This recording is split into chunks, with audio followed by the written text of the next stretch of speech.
Good morning, everybody. Thank you for coming. Do we want to close that door? Is it still a little too loud with that door open? Thank you.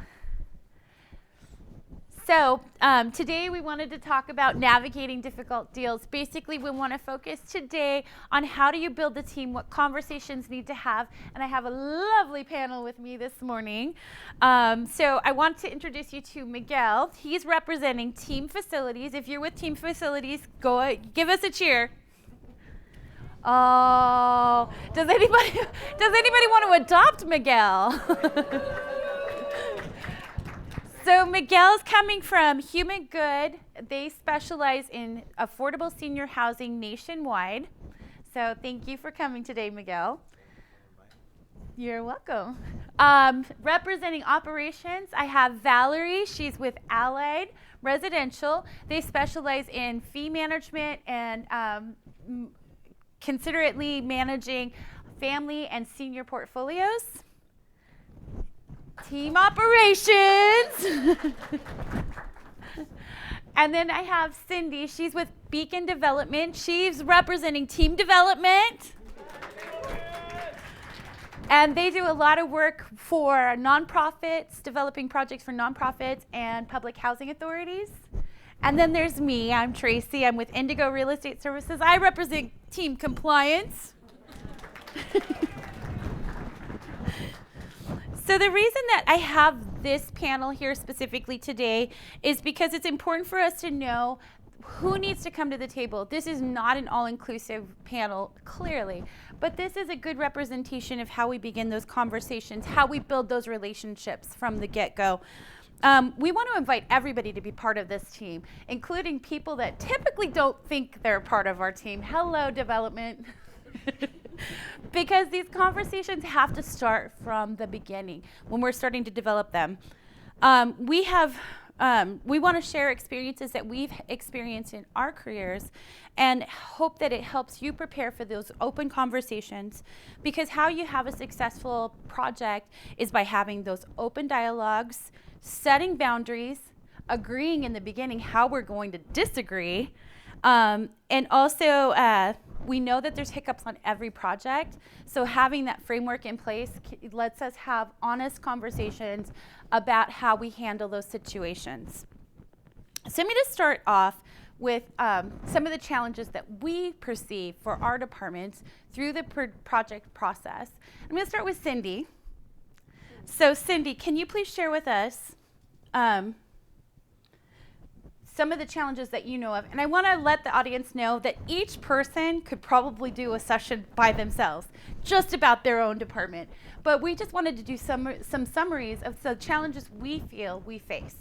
Yeah, thanks, Tracy, and thanks for having us here. So I do affordable housing because I believe that there should be equity in housing, and the equity gap is bigger and bigger, and good, clean, safe, affordable housing is a leading health indicator, as we always know. So as I've been doing this over 26 years now, the challenges and complexities continue to be different and grow. So the recent challenges, and we're just going to set the landscape. The goal of the conversation is how can we work through these challenges to make successful properties. It's not just to talk about the challenges. But some of the things that we were seeing is there's just a longer pipeline and hold time to very competitive for resources, and we're having to hold these properties a lot longer. And so one of the things that we need our sponsors and ourselves to think about is, do we have enough working capital to bridge these long hold periods? Do you have good pre-development financing that's at a reasonable rate that you can hold and wait for your project to move forward? We're seeing very aggressive and complex investor assumptions to push pricing up. The pricing in equity market is really flat or falling. And so your investor is really doing some gymnastics with the tax assumptions? And are you sophisticated enough? Do you have a consultant that's helping you understand the tax implication? Is your CPA helping you so that you don't have a back end problem or you as the sponsor can't maintain and have your property at the end? We're seeing way longer construction times, supply chains delays, utility, public right-of-way work, and the market. Did you build in the right market? Did you build, and the saying used to be, will they come? And that's been a big challenge as we've seen a huge gap in equity of incomes that are unrelated to our area median incomes. And so are we building the right product for the market so that we can lease up and have this affordable housing? So that's just a big, broad picture of the development side. Thank you. And what you guys don't know is that Cindy graciously covered for me because I did ask them each to say what affordable housing means to them. So I'm telling them myself. Thank you, Cindy. So I'm going to go to Valerie next. So Valerie, if you can start with what affordable housing means to you and then share some of the challenges that you feel operations faces through these new projects.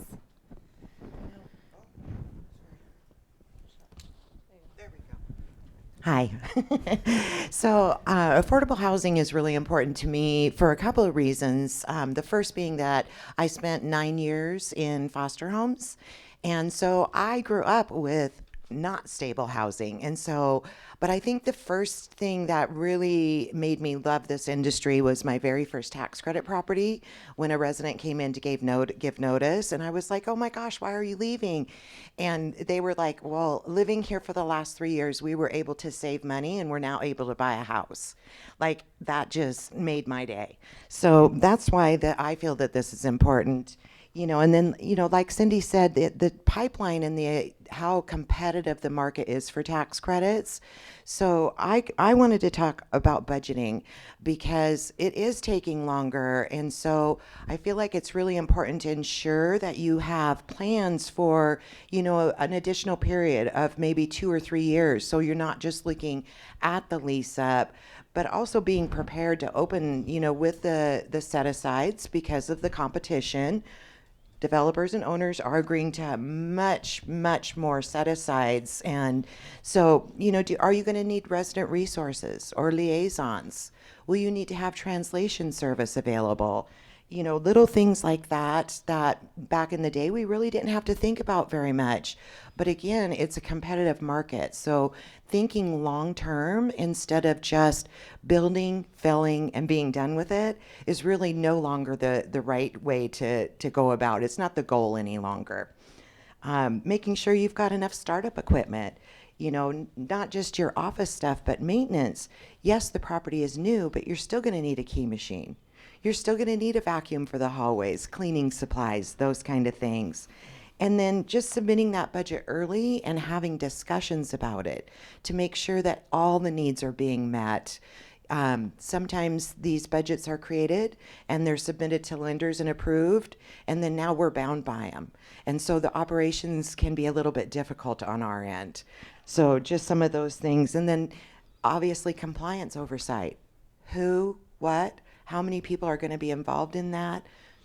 Remembering to budget for your WishVic fees, little things like that. So that's kind of where I come in on operations, is thinking not just about the immediate needs, but the long-term needs of the community. Thank you.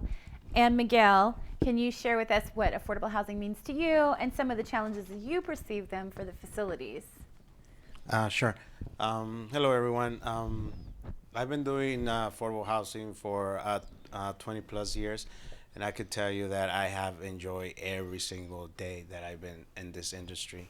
And one of the things that brings joy to me is that, knowing that, my work, the work that I do, it helps me improve quality of life for seniors.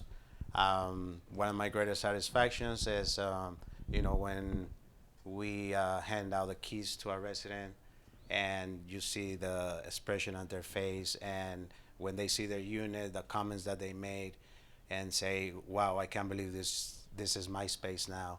I've been living on, with my daughter sleeping on her sofa for so many years, and now, you know, I have my own place. So when you hear that, it's my greatest joy. So that's why I'm in this industry. And I think one of the big challenges that we have on the facility side, and I think a perfect example here, there's no one from my team, no one from facilities. So, we never, uh, I get to say, got invited to the, pre-development. So, at the end of the day, where the facility department is the ones that they have to hold up the building. So sometimes we deal with building with no budget for tools, and they're assuming it's a new building, so you're not gonna have problems.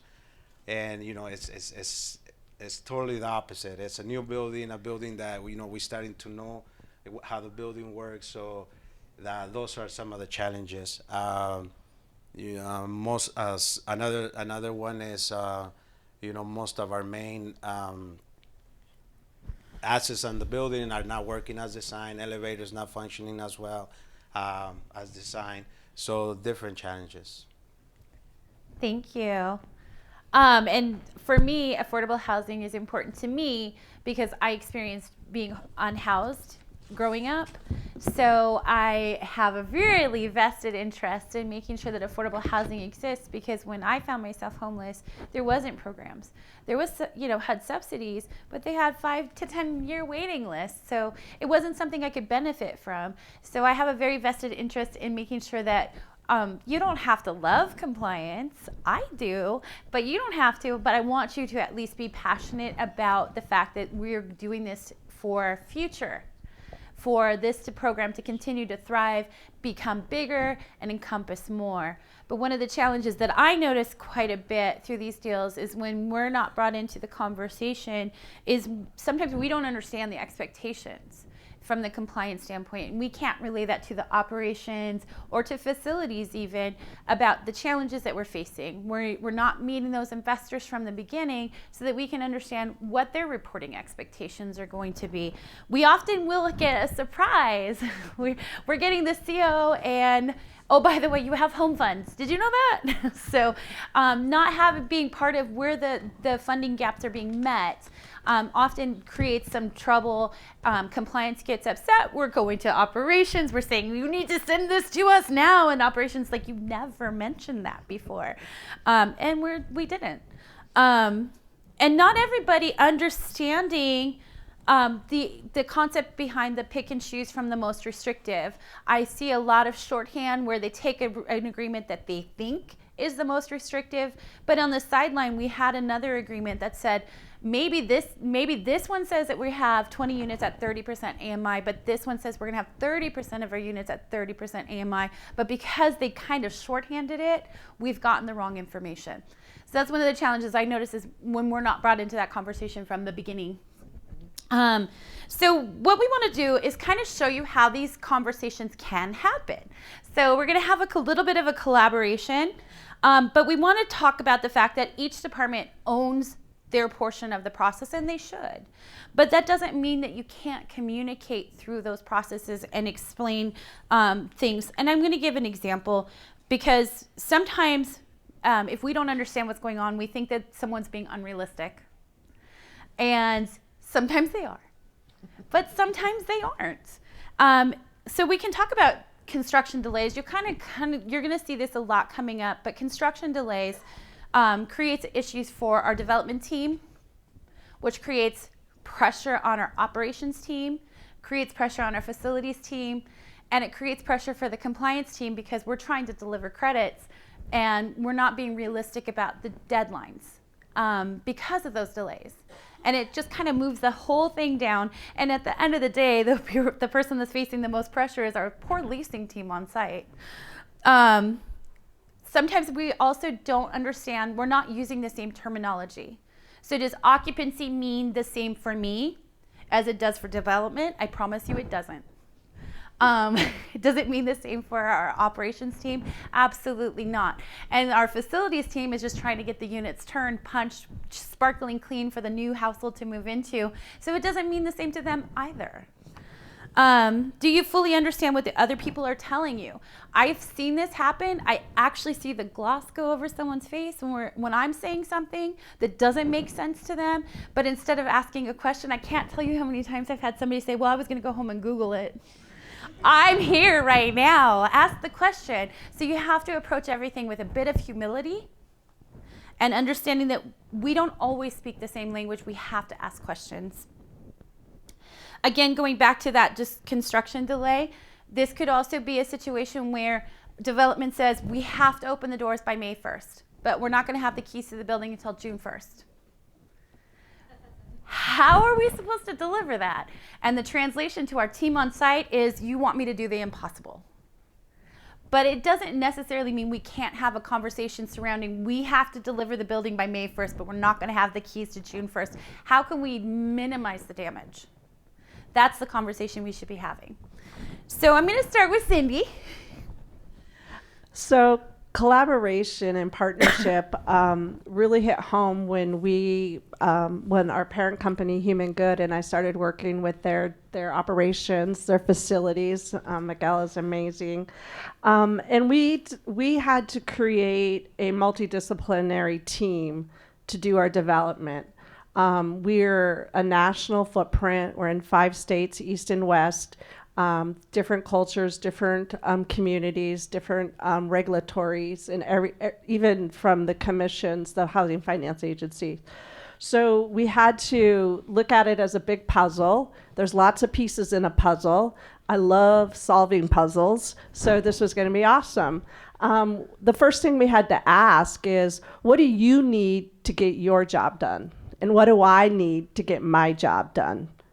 And if we have that conversation early on, and everybody's part of the team, and we call them all hands teams, and we created a very robust matrix of milestones when every department, whether it was resident services, operations, facilities, compliance, finance, they're all part of our all hands meeting, and we have this discussion.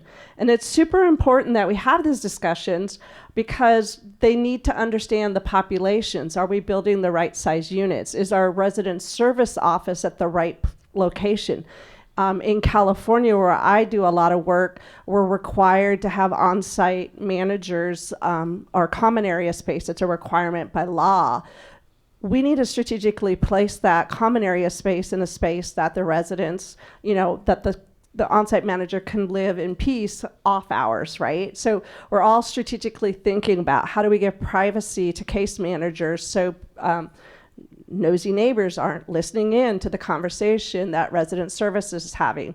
We also need to have conversations about when does a construction decision, and I'm on the development team and I wear an asset management hat, but when does the construction decision become really a regulatory or financial decision?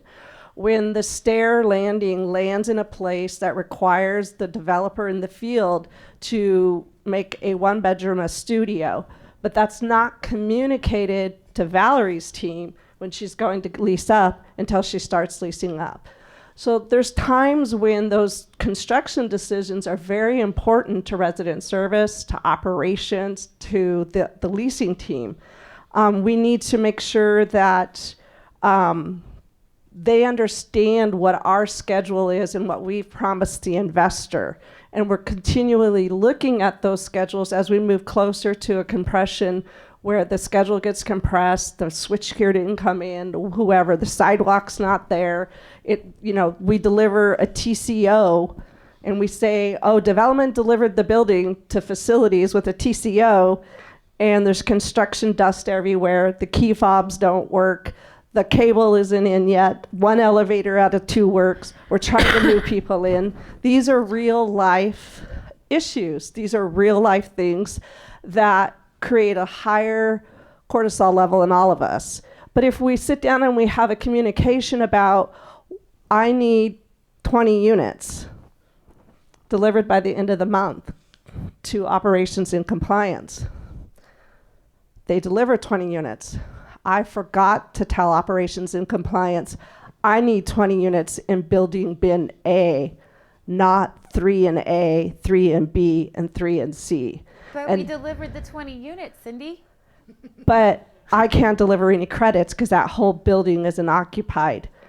And that is where the conversation breakdown comes. That's why it's so important to be having those meetings with your team about what we're all agreeing to. Because as you said at the beginning, Tracy, what my understanding of occupancy is and your understanding of occupancy is may be different. And they delivered the 20 units and now they feel horrible. Now the team is defeated, development's defeated, we're taking a downward adjuster, we just cranked our deferred fee up another $100,000, and now we're gonna keep asking and asking and asking.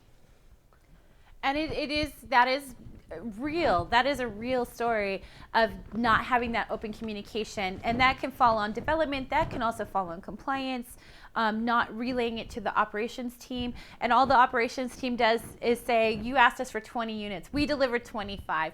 You're telling me that wasn't good enough. And we need to award success because they did rent the 25. It just unfortunately isn't in the way that we needed it to be delivered. So I want to have you and Miguel talk about some of the conversations that you should have in that pre-development phase.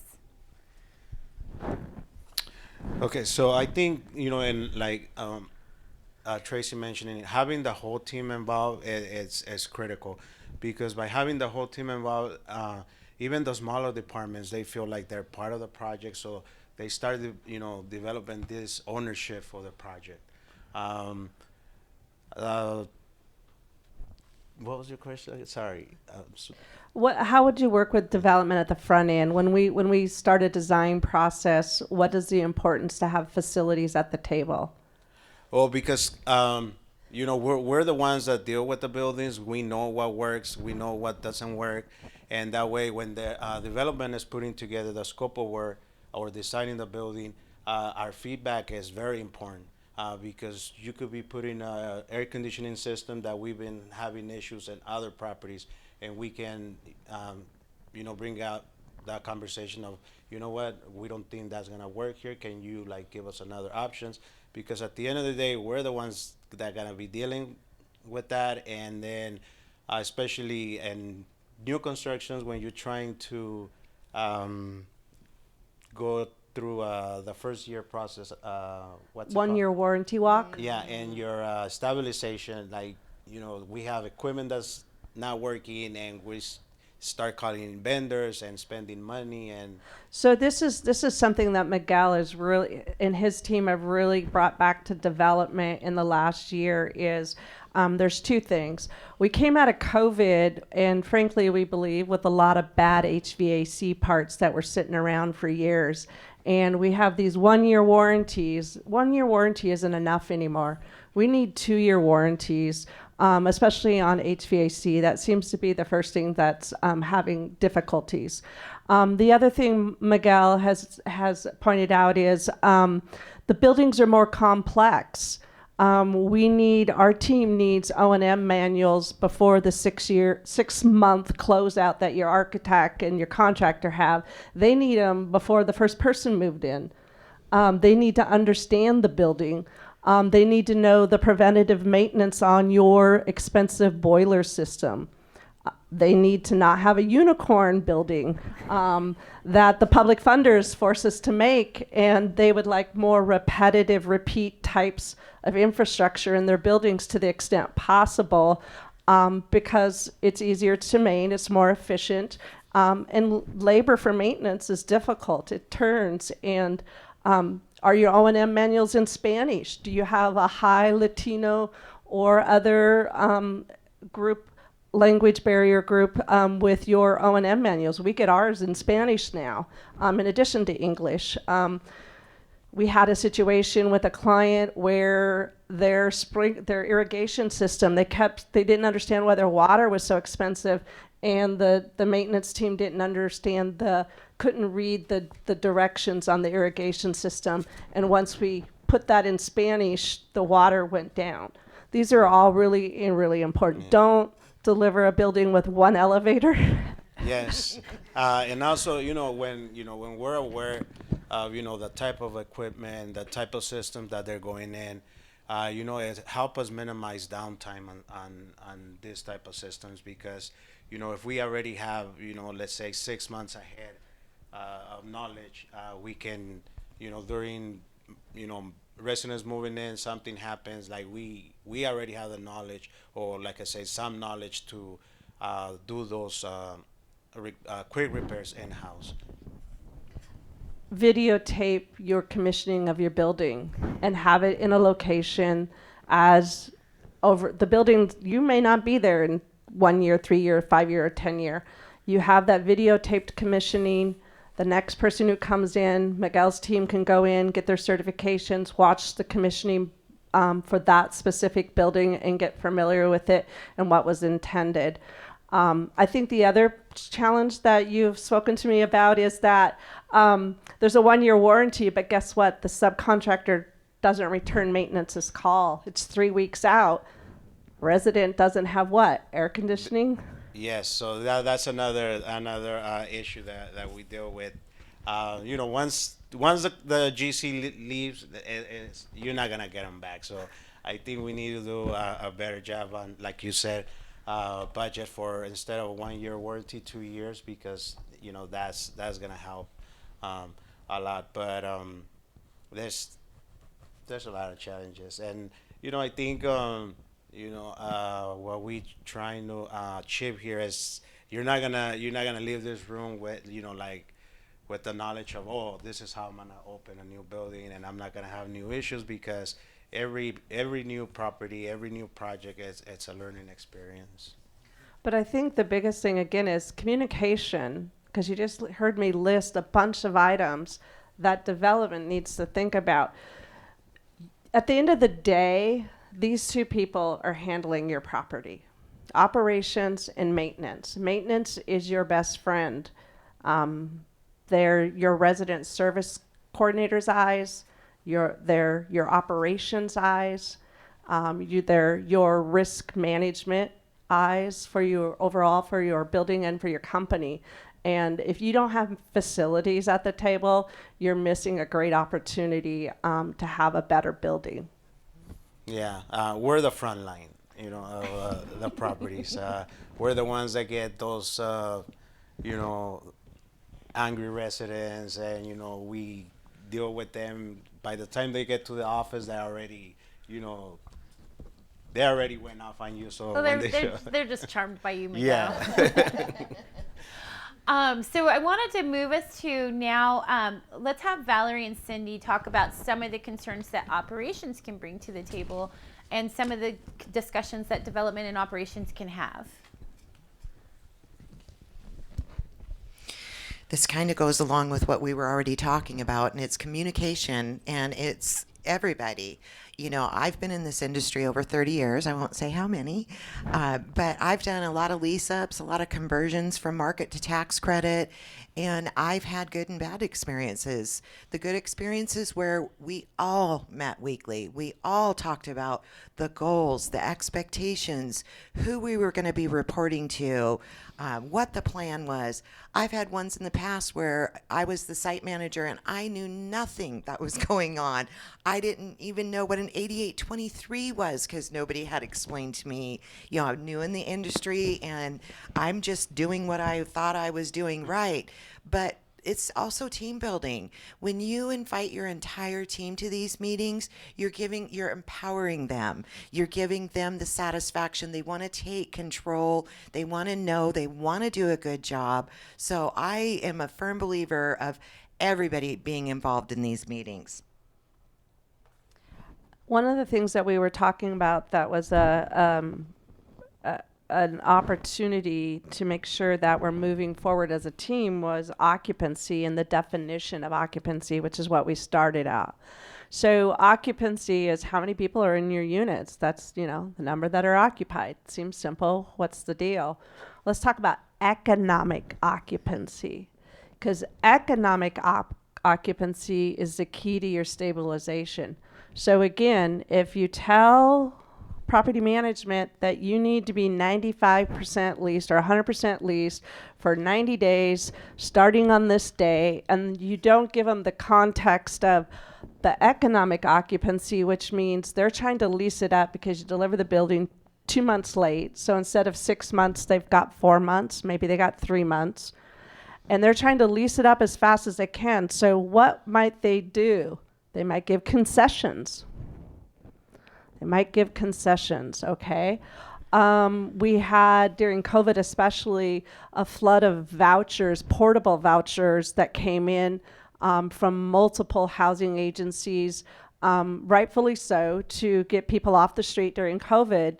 But those portable vouchers were not underwritten by the development team, the investor, and the bank. So when we talk about stabilization and occupancy, we're having two different conversations here. So when we use economic occupancy, that means I have to adjust my concessions down. That's not cash received. I've got high delinquencies. That's not cash received. I've got portable vouchers. Oops, we didn't underwrite the vouchers. And if you don't have that voucher, if that person loses their voucher, they can't pay the rent. And so your bank is looking at this differently than your operations team and your development team. And so somebody needs to be reading the limited partnership agreement. Somebody needs to understand the definition of gross rents. Somebody needs to be communicating with finance and with the operations team. We can't let this, you can't get below the 95%. You can't have somebody leave. We got to collect the rents. Is our software up to date? Is it the platform done so we can deliver financials? Clean financials would even be better. These are all conversations that if everybody's in their silo working, we're going to have problems come stabilization time and conversion, which is another key point that the developer and the investor and the bank are looking for. So I don't know. And commitments made to other people involved. We've got syndicators, investors, funders. We need to know all of that information. Are you stabilizing the entire project? Or are you stabilizing this bin? You know, there's a big difference there. And it can affect your developer fees as well. You know, if you don't reach their goals, you're going to have a big issue when it comes time. It can affect the debt service, right? So we need all of those. How about an 8609 to begin with? Wouldn't that be Speaking of novel? which, let's talk about how operations and compliance can get together, because often we don't have that 8609. We don't necessarily always have all of our regulatory agreements in place. So I imagine that you've experienced it, because I have experienced it, where we don't necessarily know the plan of how we need to deliver those 20 units we were talking about earlier. We don't know where we want to claim the credits. A lot of the time, operations and compliance, so we have a tendency of saying, when do you want us to deliver it? But we don't say, how do you want us to deliver it? It's those shorthand answers that we often get ourselves mixed up in. So do you agree with me, Valerie? Oh, absolutely. Do you need to know what year they're taking the tax credits in?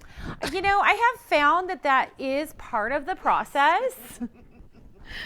Which can be difficult when delivery is postponed for whatever reason. Utilities being installed. I had sewer lines that weren't approved, and we had to postpone certificate of occupancy for 4 months. And they were taking tax credits in the first year. We were expecting to get certificate of occupancy in August.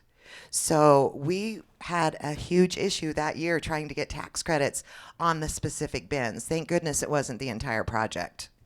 Exactly. And also some of the challenges that I have encountered is that we often have teams on site who have never had an explanation or understood the deeper layers that are on the property. So they go to, hi Wishvic. They go to the Wishfit class and they're like, I only have to have 20, 50, 40, 60. And then they don't understand the deeper skewering that may be occurring on that property. And any of those obligations that get missed can reflect badly back onto our developer, onto our operations team, and onto compliance, of course. And we don't want that. Yeah, I think that's a really good point. The groups that aren't here, asset management is not up here at this table. Finance also key parts of this, but the being in a meeting when your compliance director, compliance team looks at you and says, we didn't know we had 10 home units. Surprise. This is the compliance matrix you gave us, development, and it doesn't say home on it. Wow.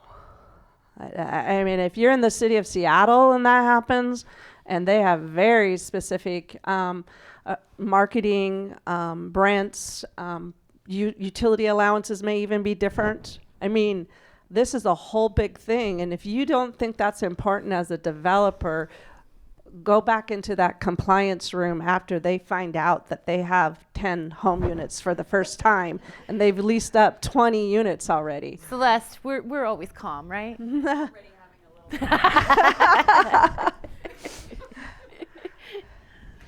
So there's a lot of things that go into making sure that we've had a conversation. Once development has clearly communicated with us the obligations and the agreements that they've assigned to us, we all have to be part of that conversation to understand those deeper levels of commitments that we've made. But how about after we get the building? Can Miguel and Valerie, can you guys talk about that? Well, like we talked about before, maintenance equipment and tools. Like that gets forgotten so much. Yes, it's a new building, but do you maybe need some tools? Might you need a key machine? What about that?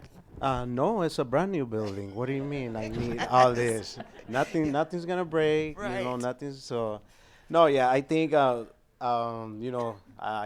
we all get super excited when we get TCO. It's like a big celebration. But we always go to delays that we don't have control.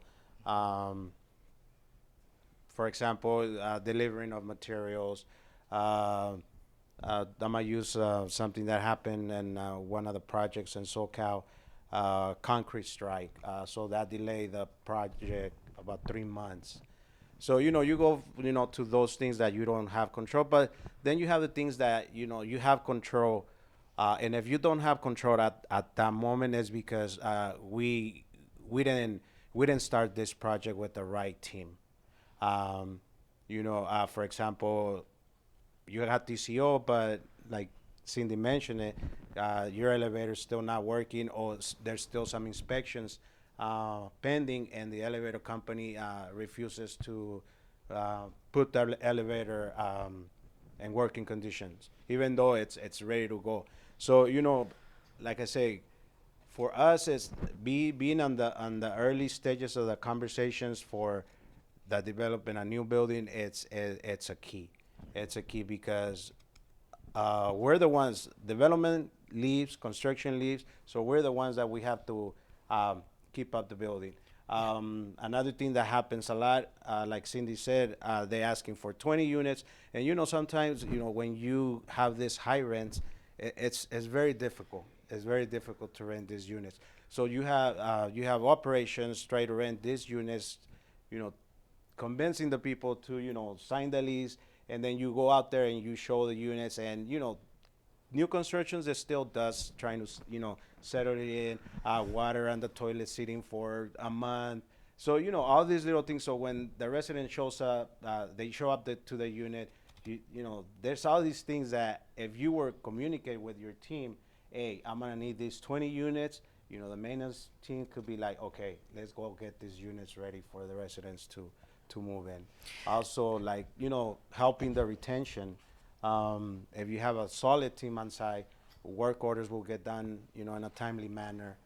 And that's why I always, said, having the maintenance team involved since early stages of the construction is critical.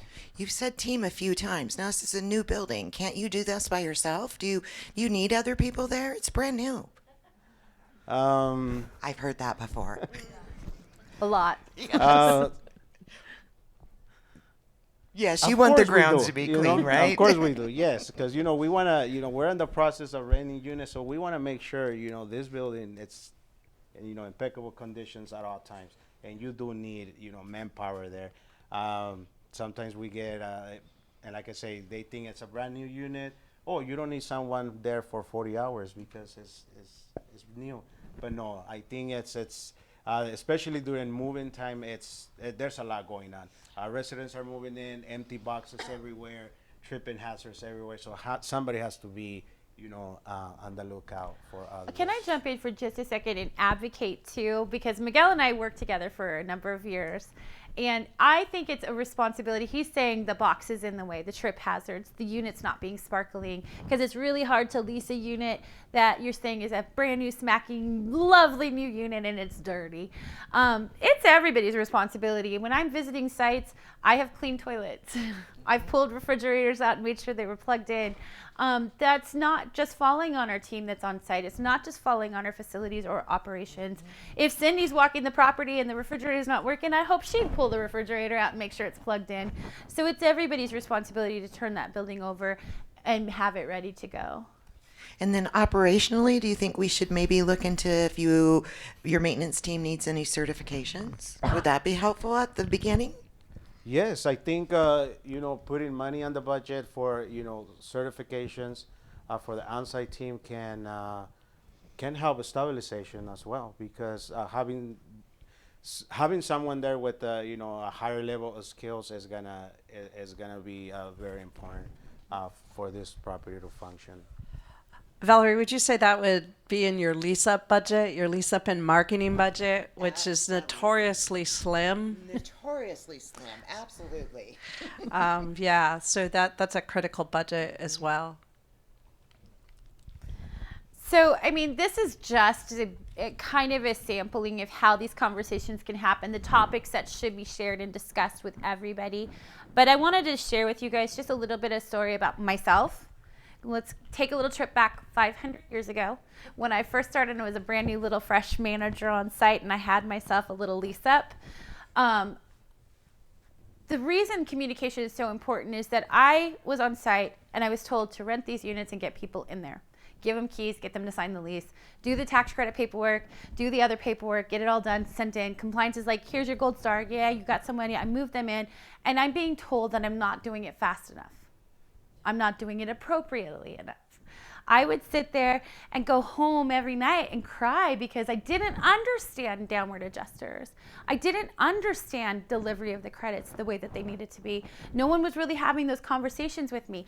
And I can't tell you how many times I had, 90% of the property full, and then somebody told me, 20% of these have to be whatever. I have 10% left to do it in. So those conversations, when it comes down to it, we're talking about this team, but we did say that there's teams that are not represented here. One of those teams is our site.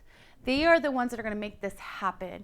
So the more we can have those communications and predict what we can, awesome, that's going to help with us in these projects. But what we can additionally do is bring them in, bring their experience in. Often we'll sign regulatory agreements for a service-ended thing like our homeless set aside, where we have to have referrals from a service provider. How about we ask the site if they've had experience with the service provider we're considering and seeing if they are a good partner or not a good partner. We have so much wealth of experience. Even a new person coming in, that new manager, me sitting there at this little property not knowing what I was doing, I had insights that I could have shared. So we want you guys to take away from this that these conversations will help you support that poor little site team member who's trying to make every one of your dreams come true, but also let's try to see how we can predict things that can happen. The other thing that we talked about is that everything is a learning experience. Even when projects go well, have a conversation at the end and talk about the good and the bad. But every project is different, so no matter how much you plan, there's gonna be hiccups. Things are not gonna go right. Nobody predicted a concrete strike, so you have to try to be at the more conversations and setting those boundaries. Like I mentioned at the beginning, how do we agree to disagree? So set those conversations from the beginning. And at the end of the day, we all are very passionate about what we're doing. We have a mission to house people, house vulnerable people, and we're very passionate about it, but we don't often speak the same language. So by having these conversations, these check-ins, we can help each other reach our mission of housing those vulnerable populations. So that's what we have, and I'm opening this up to you guys for questions. I just wanted to say that if you came here thinking, oh, they're going to give me the secret sauce We don't for have converting, or they're going to give me the secret sauce on how to make my development costs lower, or how to operate leaner, you guys are doing that every day. You guys are the heroes out here, and we're just kind of recapping it. But the takeaway is you got to work as a team. Everybody has to know what the plan is. They all have to be in alignment, not agreement, because operations and development tend to be in alignment, not in agreement. And that's the way you can be more successful with less stress and be able to congratulate and lift yourself up, your team up at the end of the day, because this is hard work. It's hard work. So we'll open the floor up. Make sure you talk into the microphone. Okay. So this question is mainly for Cindy. So, a lot of smaller organizations don't have kind of this complete team. So could you talk a bit about the challenges of working with smaller organizations who, don't do tax credits regularly, or maybe it's been a decade since the last time they did it, and they have just a few people who do multiple things, and kind of how That's a great question. to navigate that? That's a great question. And so I'm privileged to work both on in-house portfolio. So I have a fabulous team that I work with. And I'm also work with amazing clients. And my core experience came from client work. And so our clients doesn't have the team that we do. So I do think if you go into in with a client or in with a small sponsor with a list of responsible tasks, who's responsible for this component, who's going to move this forward, and then as a consultant, if my client doesn't have experience in A or C, then I'm saying, okay, I'm not a compliance expert. We need to bring in somebody to support compliance. Or I say, I'm not a relocation expert. I'm working with a client here, Catholic Charities, and Camille right here in the front is going to be my little pointer out. But she's been amazing at stepping up and learning those components. But it is important that the same structure that we just talked about may not be as robust in a small organization, but the tasks are still the same. You might be wearing two hats in a smaller organization versus a single hat. And so sometimes that can be good because you have a broader understanding of all the decision making versus when you're in a big organization in silos where you have to be very disciplined about those meetings. So I think that's a great question, and it's something to keep always at the forefront when you're working with smaller sponsors. And one option that I would consider is if it's available to you, actually hiring, somebody that does have that experience and going through the process one time with them. And then that way, that'll give you the groundwork to create your own. We just recently moved to Microsoft Planner for our transitions and acquisitions. And it's an online, you can assign it to somebody, give them a due date, they get email reminders, and everybody gets notified on when something's completed. That has really streamlined our transition acquisition process.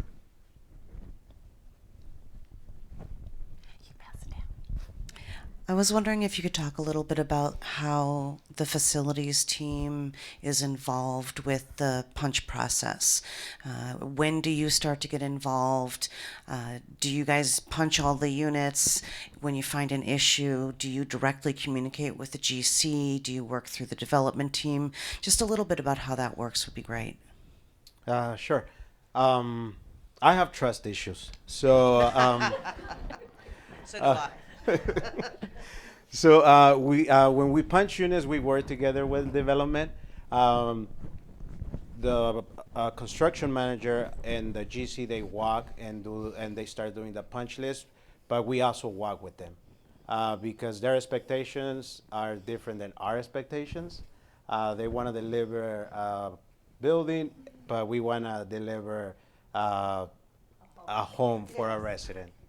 So we very involved.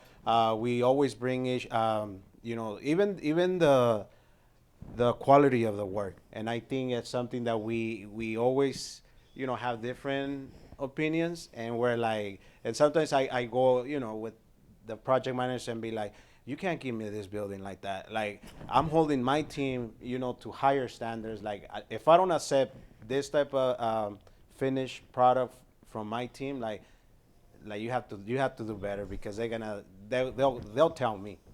So we have created a great relationship, but yeah, we're heavily involved, and I think when you have your maintenance team heavily involved, they start developing this ownership for the property, and they feel included. So the approach to punch list and caring for the building, it's at least that's the way I feel. Hi, I'm on team development. And I guess, our organization, I think, has recently realized the importance of bringing in property management, facilities, services, and from like the jump, right? But what we've found is we have this laundry list of items that people want: a second elevator or a specific type of flooring. And I have the really fun job of going to people and saying, we can't afford that anymore.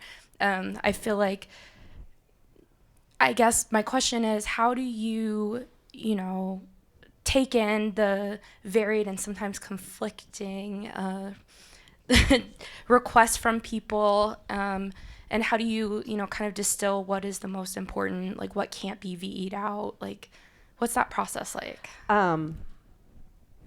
I used to think this was a difficult process, but it's actually, again, I'm blessed with a great team. So we actually have design standards that we've all agreed to. So when we build a building, there are certain things that are going to be in there regardless. It's got to be in there for operations. It's got to be in there for resident services. It's got to be in there for maintenance. So those are the big picture ones. Now we get down to brass tacks. What can we really afford and what can't? We go through our VE list and we make priorities. We sit as a team with facilities and operations and say, okay, here's 10 items. What's number one on your list? And then we do that. And then we go, okay, what is the drop dead date that we could change order that in and still get it into the project? And then it might eliminate itself because the drop dead date is so soon in the process that we have to come into alignment that we won't have it. There's some things where operations just said, we cannot live with another building that doesn't have XYZ.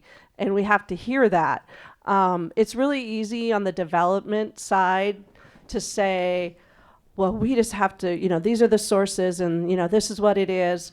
But that's not collaborative.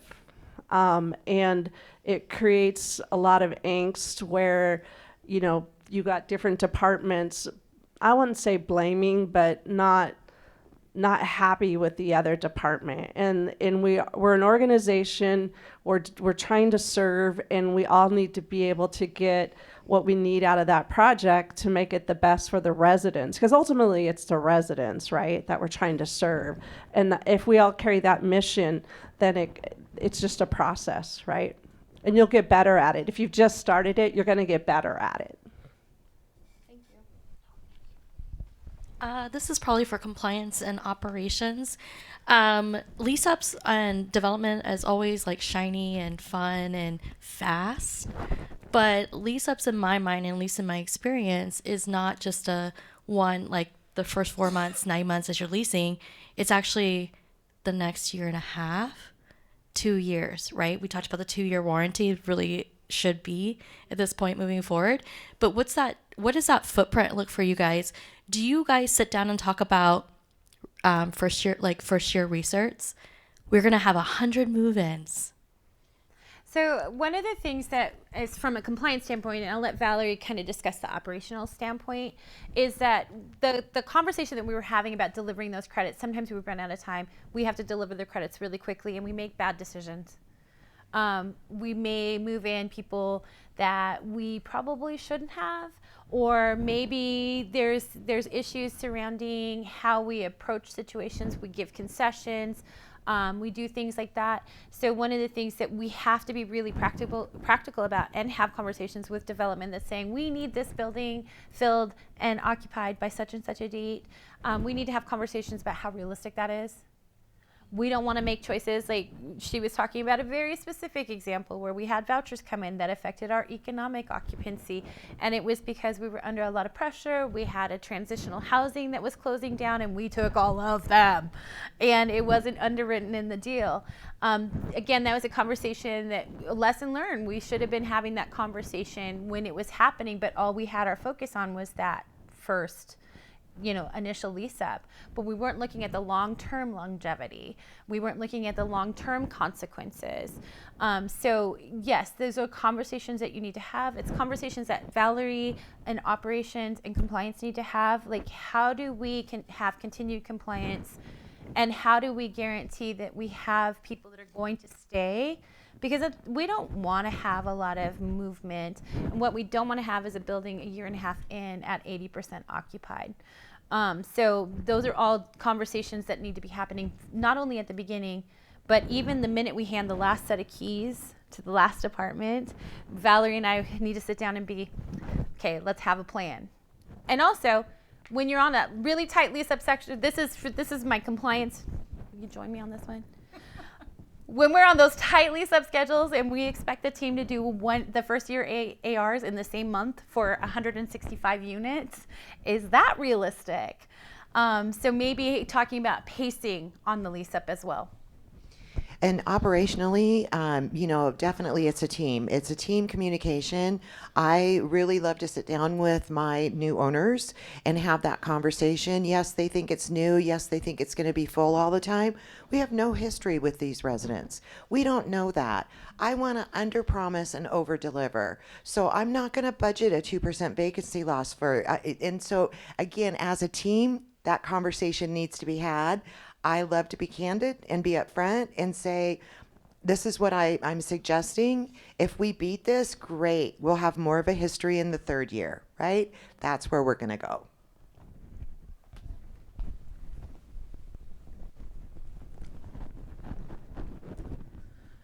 So I have a question about how public funders can make sure that these conversations are happening either for new developers, small organizations, or maybe an experienced organization that's gone through staffing transitions and all of that, and without micromanaging the process and trying to do a job that's not our job, how can we ensure that an organization has the partners it needs and that these conversations are happening so that the building is sustainable? And because I think everybody sees the developer fee and it seems big at the beginning, but 15 years down the road, what's going on with that building? So I think it's two-part, Heather. I talked about marketing and lease up. The public funders are very conservative about the amount of money they allow in a budget for marketing and lease up. So we start out at the front end with a very unrealistic marketing and lease up budget. So you gave us $75,000, but you said it was a 6-month lease up and I need to hire people 90 days before lease up starts. The math just didn't work right there. 30 seconds, math didn't work. We still keep doing it. Because that's what the public funder said. So I think a realization that the transition is just as important as the development of the units. None of us are going to win if these projects don't remain in good condition and housing the people that they're supposed to be housing, and not being a financial drain on both the nonprofits and on the public institutions, jurisdictions.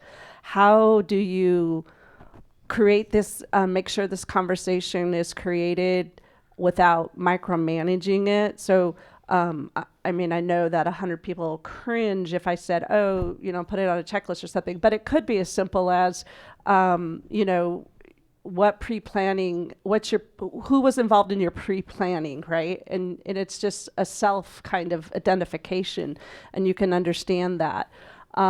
It could be public funders could look at sponsors who have done it well and ask for, like, what are you doing? How are you getting that? Can we see your document? And a sharing of knowledge. The one thing that I love about our industry is that I can call up a Dan Landis, a Robin Amadon. I can call up Camille. I can call up Corby. I can call up other people and say, how did you do that meth testing? And who did you use? And how did you do this? And I think that gets lost as we're doing this kind of industry movement of people retiring. We have new people coming in. How do we transfer that expertise and transfer that knowledge and skill? And if we're really passionate about this, then it's our responsibility to transfer this knowledge to the next team of people who are going to move these projects forward.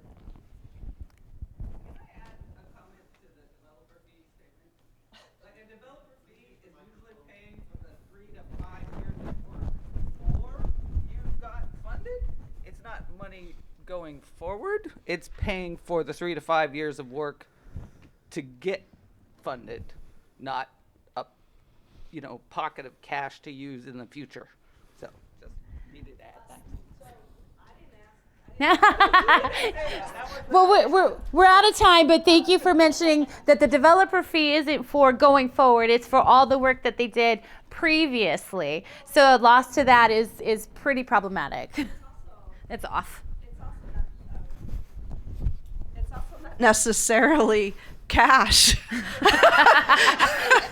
So, you're recontributing your developer fee, you're deferring it, so yeah, no, that's a whole different meeting. That's also important, though, for all of us who are doing the compliance and the occupancy and everything else to know that's your payment.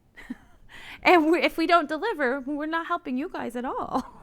So that's our time. Thank you for coming. I hope it was enjoyable.